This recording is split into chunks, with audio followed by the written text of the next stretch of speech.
Welcome to another episode of Sports and Discourse with your host, Derek Stevenson. And I got two more Tampa Bay Buccaneer fans on the line with me today. I got the one and only Quentin Walker, and I got the two and only Tampa Bay Ike Barron. What's up, fellas? What's going on with you now?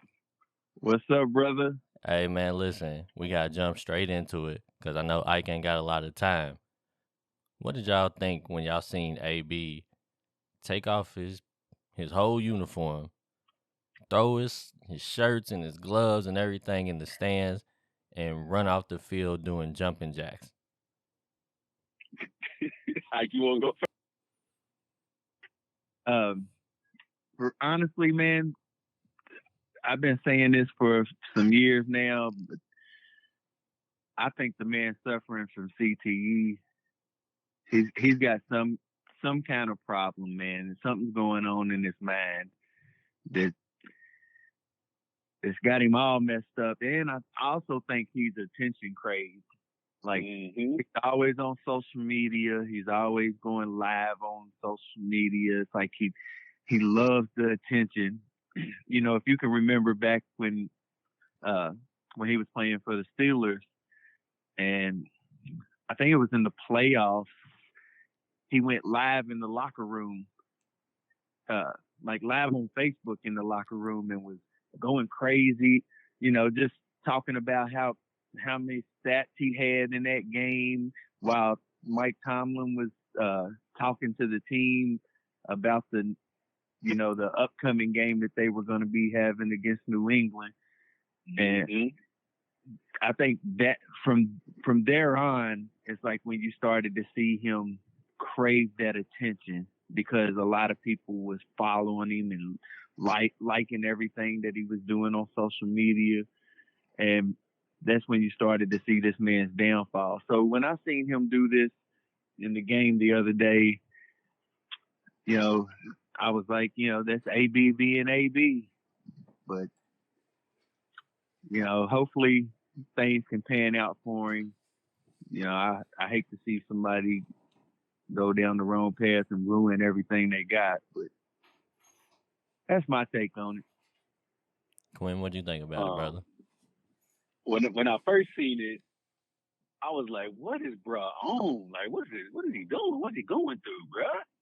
And then, you know, of course, all the reports came out of what so forth and so on. But to piggyback off of what Ike was saying is that, you know, he craves attention in a negative way. Like, he doesn't crave attention as like, look what we doing. It's look what I'm doing.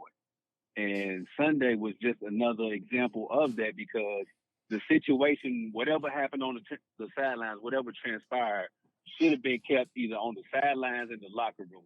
He brought the attention to it by, you know, with the antics of taking the shirt off and taking the equipment off and running around the field and whatnot.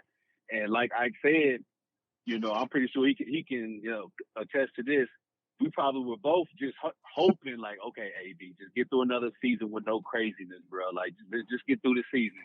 And then came the vaccination thing. And then, of course, yesterday. So for me, I know people want to, you know, start and say that it happened with the hit from Vontaze Burfict in the Bengals game, you know, et cetera, et cetera. For me, I think it happened, and it's going to sound crazy, when he became the cover of Madden. Because when you become the cover of Madden for these players, they feel like they made it. Like, that's the pinnacle. Like, I'm on the cover of Madden. Like, everybody know me. So I think when he became the face of Madden for that particular year, I want to say it was 2018 or 17. I can't remember which one of the years. But I think that's what really propelled him to feel like he's a superstar and everybody needs to pay attention to him and everything that he does. But before we get to the next topic, I got a question real quick for both of y'all. If Dennis Rodman was playing in this era, will we say something's wrong with him, or would we just say, "Oh, that's Dennis Rodman just being Dennis Rodman"? I'll go first. Go ahead. Let me go first. I would say something's wrong with him, because I used to say something was wrong with him back in the 90s. There was always something off about Rodman, but you know, but the one thing about Rodman was even though he craved the attention and he did all of that, he still was like team first. Mm-hmm. You know, he had moments where it was about him, like when he went to Vegas for a while and all that, but it was still team first. And AB is more of a me first, team second.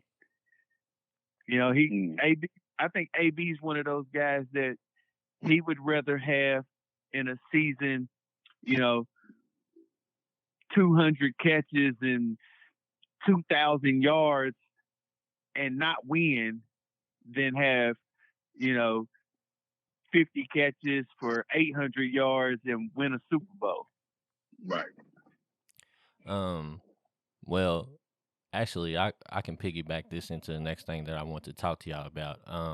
What I would say is to kind of agree with what Ike was saying. The thing that separates Rodman to me was Rodman was wild, but when he was around people that deserve respect, he gave the respect. So when he was with the Pistons, like he was about the culture of that team, which is winning the championship. And same with the Bulls. And yeah, he might have had to take a break to go let out some of his whatever he was holding in. Like if he had to go to Vegas and do a drag show, like that's what he would go do. Then when he come back, he's all business again. And what I wanted to ask y'all next was, I don't know if y'all heard, but the alleged reports that I heard that he had some words with Tom Brady. And I felt like if there's any quarterback that's ever played football that you should give the benefit of the doubt to, it probably is Tom Brady. And to explain what I'm saying for anybody that may not have heard the same thing I heard, was that they were having a conversation and AB was upset with Brady because I guess Brady was exploiting certain matchups on the field and he wasn't able to force feed the ball to AB like I guess AB felt like he should. And Tom Brady, the winningest quarterback, he's done that his whole career. He spreads the ball around. If he sees a matchup he can attack, he attacks it. And all the receivers have to make sacrifices. But he turns B-level receivers into champions. He takes A-level receivers like Moss and turns them into even higher level receivers. So that's the one thing that I didn't ever see Rodman do, was challenge the guys that deserve respect. So would y'all tell me if y'all heard the same thing, and how did y'all feel about hearing that he may have had back and forth with Tom Brady on the sideline during the actual game? For me, it's disrespectful on a couple of different levels, right? Because Tom Brady is the dude who vouched for him to begin with. Like, bro, without me, you probably wouldn't even have a job right now, maybe. But he vouched for AB, and not only that, and that's for two different teams, actually. Don't forget. Two different teams vouched for him twice. So Tom Brady stuck his neck out for him twice. And I still remember this, beginning of last season, he invited AB to come live with him down in Tampa while he get himself together. And for you to come at me like I'm favoring another player because this game matchups, warrant me giving the ball to these guys because the matchups favor these the ball goes to these matchups. It's like, bro, how you gonna come at me like that when I've done all I can for you the past couple of seasons, and now you gonna trip on me because I'm not throwing you the ball enough right now? Like, no, bro, that's not how this is gonna go. Like, to me, if the reports are true, I just felt like that was extremely disrespectful to Tom because, like you said, Tom is about who's open. I don't care who's open. I'm gonna get you the ball. Mike Evans had to sacrifice because Godwin had to sacrifice Gronk because they know Tom Brady's gonna eventually find them when he needs to find them. And to me, it was just disrespectful for him to come at Tom like that. And just to be clear, in case y'all didn't hear the same thing I heard, it was about Gronk. He said something along the lines of, I see you going back to your boy again, or something like that. Yeah, and see, to me, that's disrespectful because to me, it's like, I'm going to Gronk because that's where the favorable matchup is. It ain't got nothing to do with I like him more than you. I feel like I played with him more, so I'm a force him. No, bro, I just threw you 15 balls last week at Carolina and you caught 10. So what are you talking about? What are you tripping on? Today is just Gronk's day because that's what the matchup is. So to me, I felt like it was just disrespectful.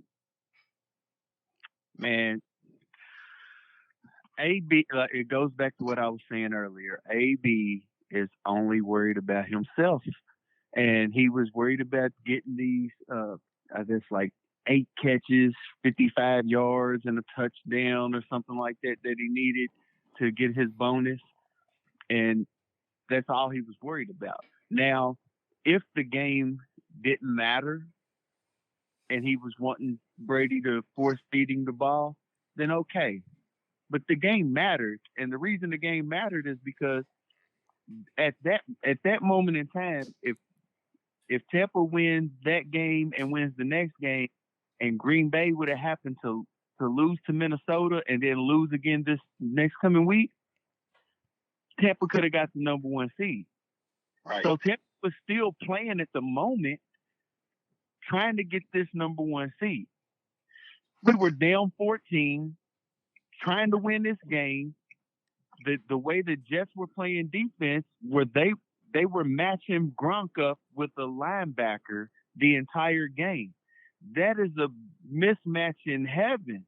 So you're gonna keep going to Gronk, and that's why Brady was throwing the ball to him a lot.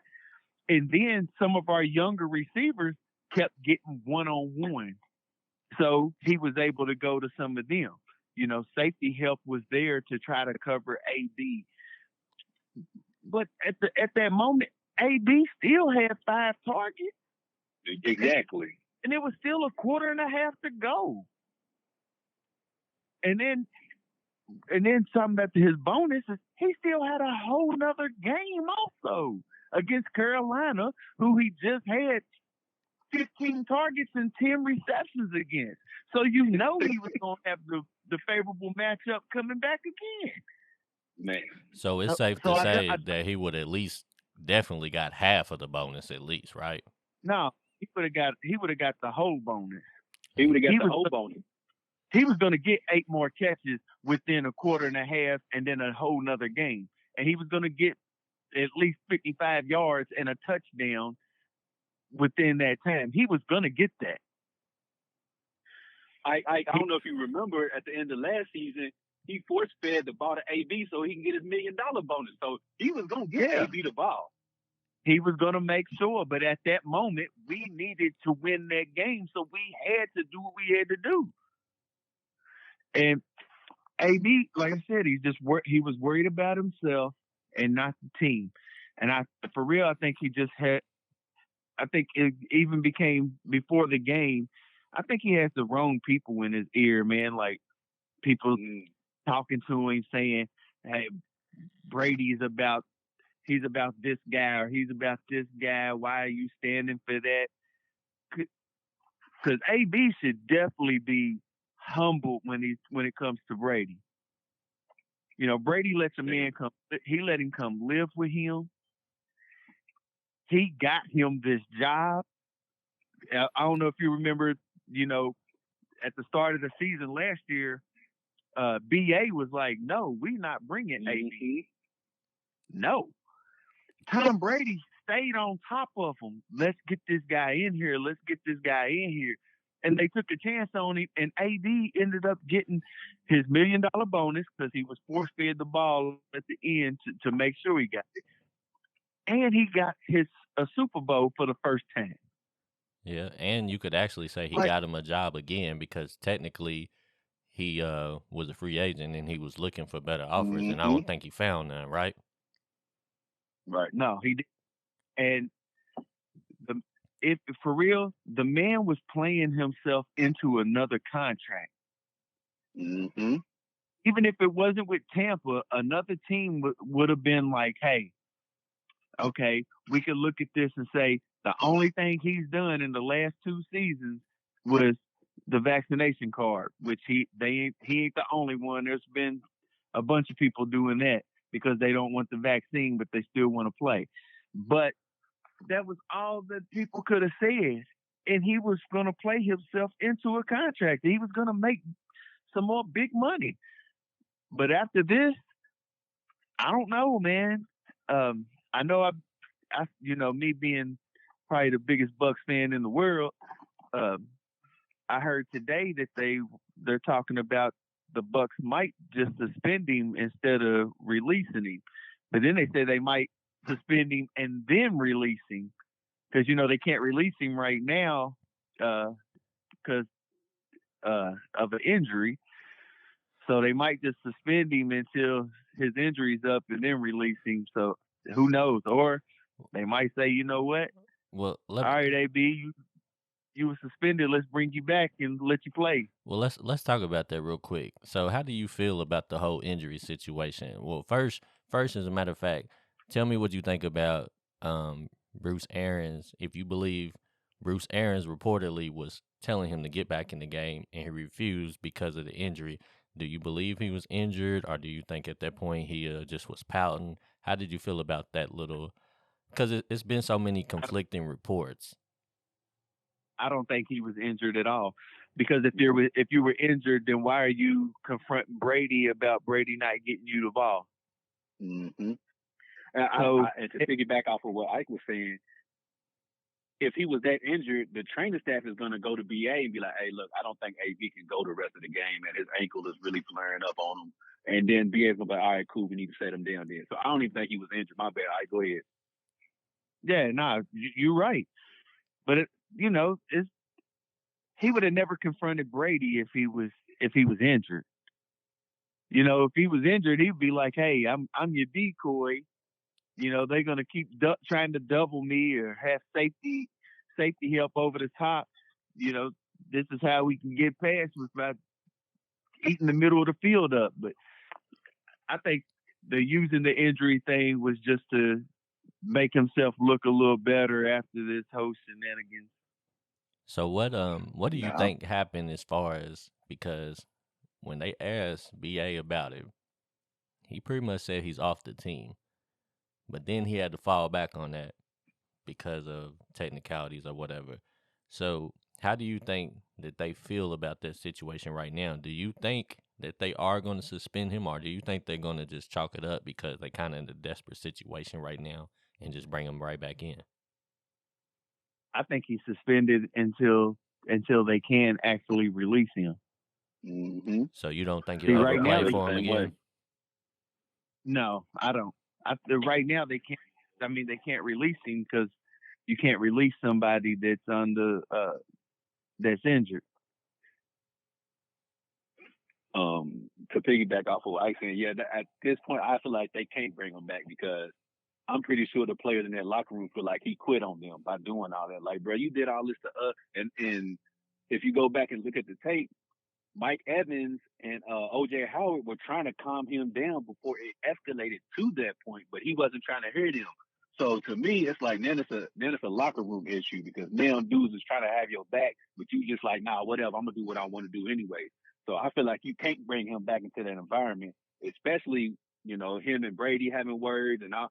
To me, the locker room, you can't do it now. The locker room's too frat. Like, nah, you can't bring him back into that environment no more. Do you think? Then what's he gonna do when he gets out on the field and he's mad at Brady? Is he gonna run the wrong routes or do things on purpose just to try to make Brady bad, or like you just never know with this guy. I wanted to get into that with you, and you got into it before I got to ask. But I was going to ask you, do you think that they could trust him in a big game, like if they made it back to the Super Bowl? Or do you think it would just be like perfect timing for him to just have another situation or issue like he did before? And I actually think that he would go out and try to perform his best because, like we said before, he's all about himself. So he wants to go out and shine and to be able to say, "I'm the reason that this Super Bowl was won." Mm-hmm. I was thinking the same exact thing. I think he would come back and try his best to ball out just so he could say, "Look what I did. I told y'all they needed me. I had, 8 catches for 120 yards and 2 touchdowns in the Super Bowl. Told you they couldn't do it without." That's what he wants to do to try to prove everybody else wrong and put the spotlight on him and make it seem like they couldn't win without him. So I agree 1,000% with Ike. If so, Yeah, no, go ahead. I mean, I'm looking at it like this, man. It's the next man up. We got some young guys over there that's eager and wanting to play. They got fire, Uh, let these guys get out there. Let's see what they got. Mm-hmm. So You know, both one of man y'all don't stop nothing. are kind of under the impression that his days are numbered in Tampa. Do you think his NFL career is over? I think it's done. Um, I just don't. There wasn't teams willing to take a chance on him these last 2 years, and Tampa was the only team that would take a chance on him, and they took a chance on him, and look what he done. Look what he done. So these other teams that wouldn't take a chance on him these last 2 years, there's no way they're gonna look at that and say, "See, that's why we didn't do anything with him at first." I'm split on this one, to be honest, because I feel like a lot of teams is gonna feel like, damn, you couldn't make it work with Brady. Like that dude was the one who tried to get you couldn't even make it work there. But then I also feel like there's gonna be one desperate team come next season. It might not be, the beginning of the season. It might be, like week 6, week 7, COVID, injuries. That's gonna say, all right, let's bring him in and see what he got. Let's take a chance. It's gonna be one team desperate enough to try to take a chance on him. So I'm kind of split on that. But look at the last 3 teams that took a chance on him. Yeah, I know the Raiders, us, and New England. Yeah, and all badly. I look at it, man. I'm like, why couldn't he just hold on 5 more games? I know. That was it. One regular season game, and we'd have went out, won the wild card, won the divisional, won the conference, won Super Bowl. 5 more games. That's all we needed. That's all we needed, bro. You could have had your payday, because I'm pretty sure a team would have been like, like you said earlier, you know what? He's been on his best behavior for 2 years. Let's give him a little 2-year deal to see what he could do. So he would have got his money, like. So he definitely great get money. Well, let me shift the conversation just a little bit, and let me ask y'all this: do you think fans or people in general make too many excuses for AB?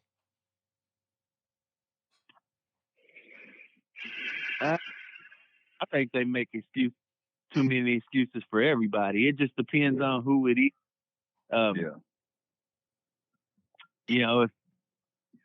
If it was certain people, like if it was LeBron James that did that, took his jersey off, just quit on the team in the middle of the game and stormed out,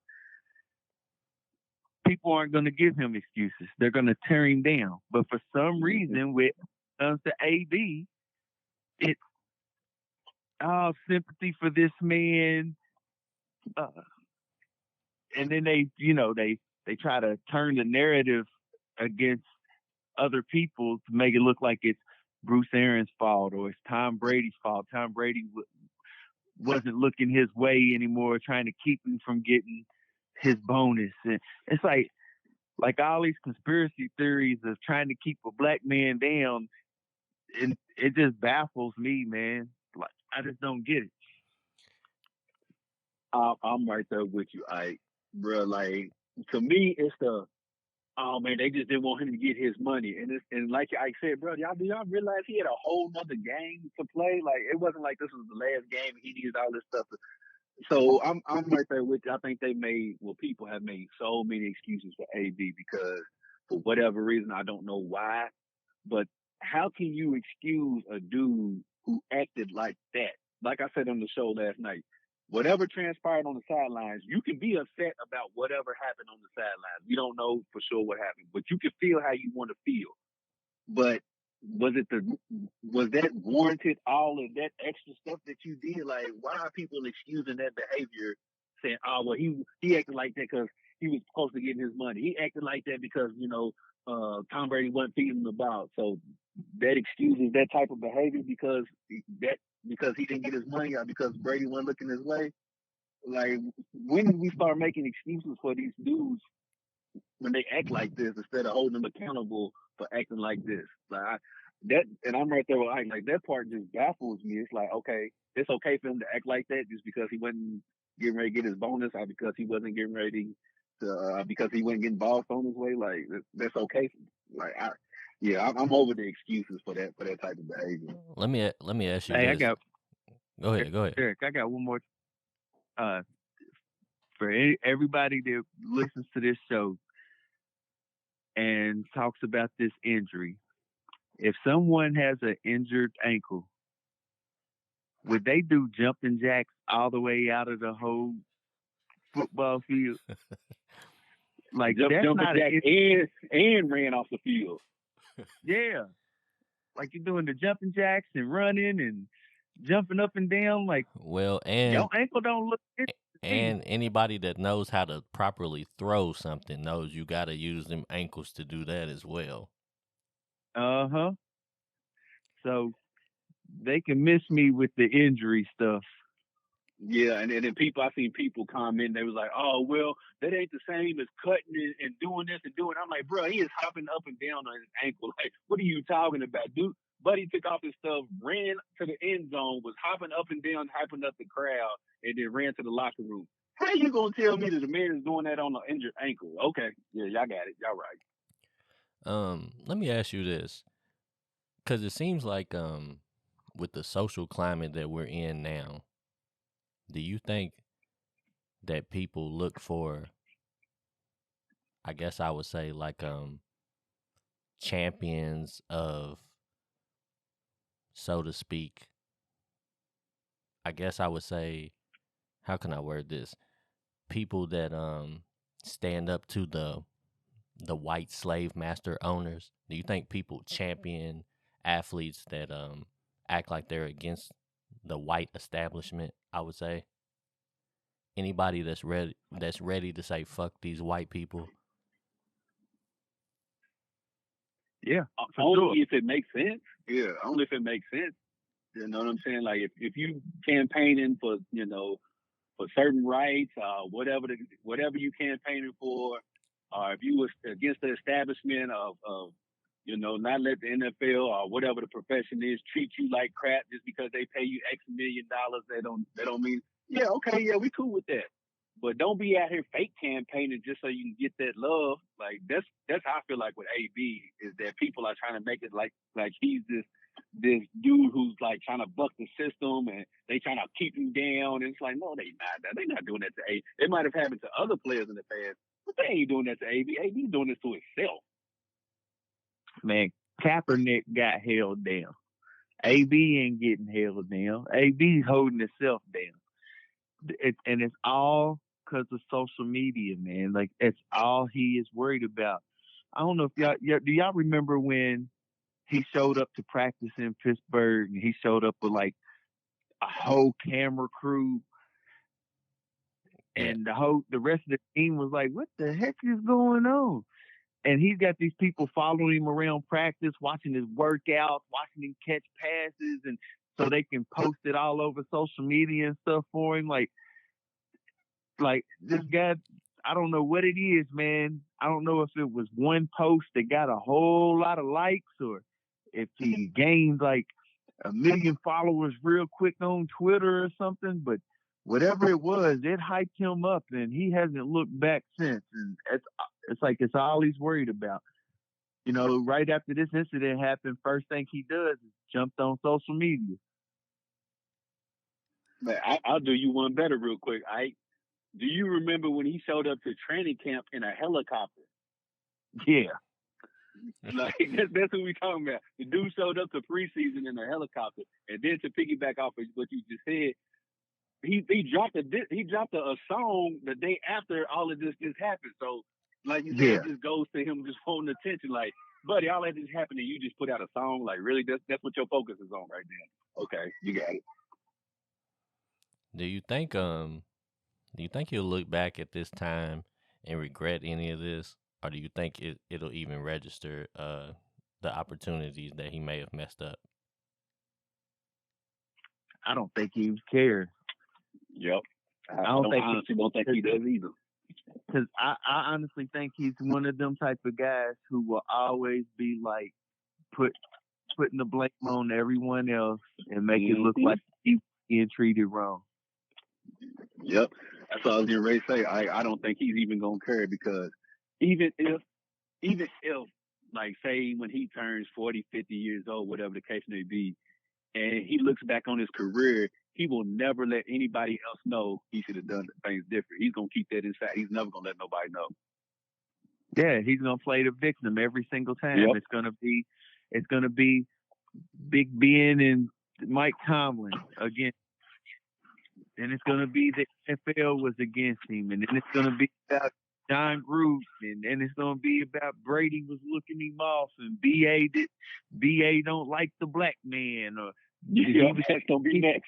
his money, and he's gonna play the victim every single time instead of, just taking responsibility of his actions and all the crazy stuff that he's done and humble himself.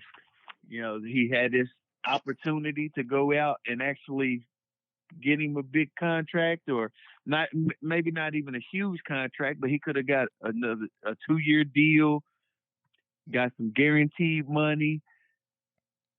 He messed it up. Well, let me ask you this. So another guy that kind of has the reputation of destroying teams is Terrell Owens. And you see how they treated him after his career with the Hall of Fame and different things like that. Do you think AB is going to have the same type of issues? Do you think he'll get in the Hall? Whew. Man, that's tough. I know. I think with the people that vote for him to get into the Hall of Fame, I think he will have some trouble. But numbers wise, him and T.O. both should have been first ballot. T.O. should have been first ballot Hall of Famer. AB should definitely be a first ballot Hall of Famer, especially after getting the Super Bowl, because he already had all the big numbers. At one time, AB was considered the best receiver. Mm-hmm. And at one time, there was, people was debating, is Big Ben and Antonio Brown the best quarterback receiver duo of all time? Mm-hmm. AB was having big number, putting up big numbers, man. Right around this, like, what was it, 2014, 2015, somewhere around. AB's numbers was ridiculous. That's, it got him put on Madden. He was like what Cooper Kupp is right now, getting all the receptions, all these yards, just out here just looking unstoppable. But the man now he needs a reality show. That's the type of stuff I think he wants to do now. That's coming next. But to piggyback off of Ike, his numbers is Hall of Fame already. Like, he's Hall of Fame bound already. But it's all the other stuff like Terrell Owens that these writers and these voters are gonna look at that ain't got nothing to do with football related. It's gonna be all that other stuff that he did that's gonna keep him from getting in on the first ballot. He'll get in eventually like T.O. did, but it ain't gonna be on the first ballot. It might be third or fourth ballot, and then when he doesn't get in the first time, he's gonna cause a scene. He's gonna go through his antics. He's gonna, again, he's gonna blame, all the white men just don't want to see me get in the end. It's gonna be everything but the fact of him holding himself accountable for the things that he did off the field that might affect him getting into the Hall of Fame, which he should. Like I said, he should be a first ballot Hall of Famer. But because of all that other stuff, the writers is gonna make him wait. Yeah, the antics will make them hold off on you. Yeah, I agree with y'all, man. I think eventually he will get in, but I think they're gonna make him feel it. They're gonna show him that you can't just act however you want to act and just think you're gonna just walk your way up in the hall, man. You're gonna have to sit down for a little bit, man. But anyways, hey, listen, man, I ain't gonna keep you guys too much longer. I really appreciate y'all talking. I think we done covered everything. But before I let y'all go, man, I want to let y'all get some shout outs and some plugs in if y'all want to. So Ike, you go ahead and you hit yours first, and then Quentin, you finish it out for me. Hey man, since we talking about the Bucks, man, that's all I want to shout out. I want to shout out my Buccaneers, man. We trying to go repeat and get a back to back. Shout out to the all the team who was out there playing hard and not quitting on us. You know, go out there and get it done. Yes, sir. Yeah, I'm gonna keep mine short and sweet too. Uh, Bucks trying to repeat, trying to be back-to-back Super Bowl champions in this thing. I want to shout out everybody who's in the Beyond the Game group, even if you post silly stuff all the time, even if you have zero sports knowledge. I appreciate you being up in there, posting and commenting, getting interaction, getting engagement, even though some of them people don't know what the hell they talking about at the time. But I appreciate you for being up in there, and make sure everybody like, share, and subscribe to Sports and Discourse alongside Beyond the Game so we can keep growing both of these things to bigger and better platforms. Yes, sir. I Hey, appreciate it. Derek, I got one more thing. I also want to shout out everybody in the Beyond the Game group, except for the Eagles fans. Hey, man, the Eagles fans was turned all the way to maximum volume, man. Wait, let me add somebody else except for Eagles fans and Bengals fans. The Bengal fans are on a high too, man. Hey, man, Yeah, Both of them fan bases don't know how to act right now. You told the Bengals fans that they was complete fools, go, and they've been upset with you for the whole entire season. Even though you look like you was definitely right when you said that, but somehow I still am right. You still are. They going home. Is that what you saying? Yeah. We gonna see, man. They got a lot. It's a lot of teams in the playoffs this year that I feel like got a lot to prove, man. Definitely Cincy got something to prove. Dallas got something to prove.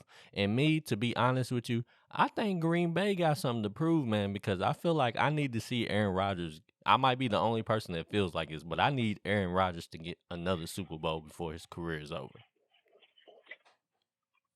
It ain't gonna happen. It ain't gonna happen, but I feel like he does need to have another one because everybody heaps a lot of praise on him, deservedly so. But in order to be mentioned in the upper echelon with these guys, you got to have more than one ring. And that's how I felt about Peyton Manning at first. I felt like if you look at Peyton Manning's career, you have to assume that he's good enough that he's going to at least win two. And that's how I look at Rodgers, man. There's just certain dudes that I feel like, because obviously we see you don't have to be the greatest quarterback to get. You could luck your way into one, like Trent Dilfer, some other guys, not to be disrespectful, but you can luck into one. But once you get two, it just puts you in a whole different level. And I feel like Rodgers needs to hit that, man. He does, because if he doesn't, he's just right on par with Drew Brees. He's the same quarterback.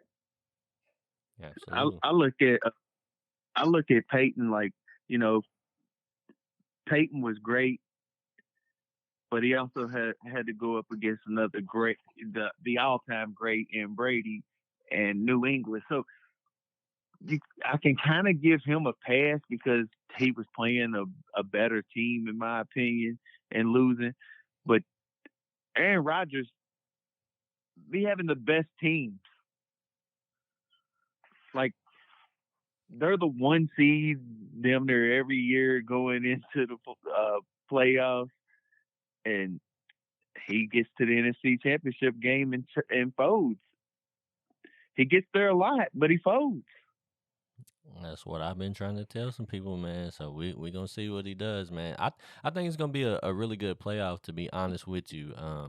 There's a lot that I want to see. I want to see what these Rams really made of. I want to see if Tennessee got anything in the tank, man. They kind of like ease their way into that number one seed, but I gotta really see like what they really gonna do, man. We gotta see something from Buffalo. It's a lot of teams that got something to prove, in my opinion. I think depending on how how it unfolds, I think Tennessee might go home. Well, they'll get a bye, but I think they'll go home first game they play. But that's it. But they still might not even get the bag because they still got to win this weekend. I don't. Yeah. I think that I can't remember who they play. It's it's gonna come down kind of crazy. I know the Chargers and the Raiders play to whoever wins probably gets in. The loser's out, and then I can't remember who else it is that has to win this weekend. But I know you was talking myself. You was talking about the Rams. The Rams got a tough game this coming weekend.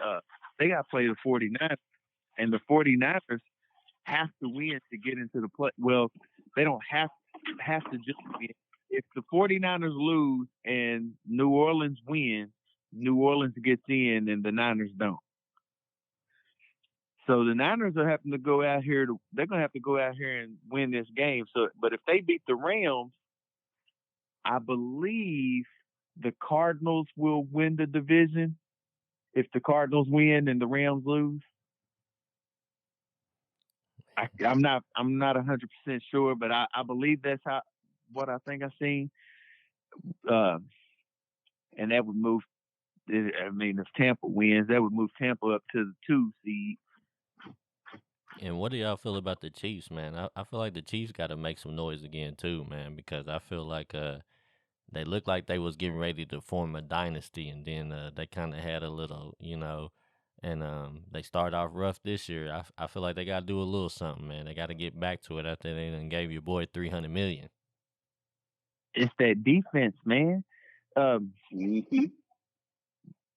It's going to be hard to get your defense good over these years when your quarterback is taking up a whole lot of money every single year.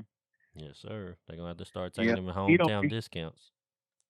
If he don't restructure his contract, because he can still get all of that money, but he can restructure it to where he can get, a little more on the back end than right now. But he's gonna have to do something because that defense, man. You look at Jamar Chase just put up like ridiculous numbers against that defense. What do you have, like 266 yards? Yeah, man, he did whatever he wanted to do out there. Man, that is crazy, and it was like all big plays too, like over the top, 70-something yard touchdown. Like, man, this is crazy. Yes, sir. Yeah, he was taking 10-yard slants to the house. Yeah. I hope our Bucks get to see them Eagles first game. You want to put the Eagles fans out of their misery? Yeah, I want to set them up. Yeah. Hell yeah. Hey, man, this is their week, man. You're going to be hearing it for the whole rest of the week, man. I think they deserve it, man. They came out of nowhere, man. They were supposed to win, 3 games this year? They did a little something, man. Let them have their fun for a week, man. And then, I'm pretty sure everybody feels like they going home. They won and done. Yeah, I told them the other day, y'all can be happy about y'all little funky 7 seed. I'll let y'all have it, but don't get too carried away with that. We might end up having to play New Orleans. Well, I don't want to talk about that. It'll go the same way as last year. New Orleans beats the season, then we get to the playoffs and send them home. Yeah, I'm with it. Well, hey, listen, man. We kind of got off key a little bit right there, man. Look, we're gonna definitely have to get back on it and talk some more football in general. But we're gonna wrap this right here, man. But anyways, thank y'all for tuning in. Like, comment, subscribe, share, do all of those things, and then follow my boys, Quentin Walker, Isaiah Ike Barron. They doing their thing in Beyond the Game. They got shows coming for y'all all week long. They got Monday. They might give you one Wednesday. Like, they doing their thing out there, man. And we just trying to grow and trying to do it big like we ESPN or somebody like that, man. We coming for y'all. So y'all look out, man. We got it, man. And we'll holler at y'all later, all right? All right, bro. Take it easy.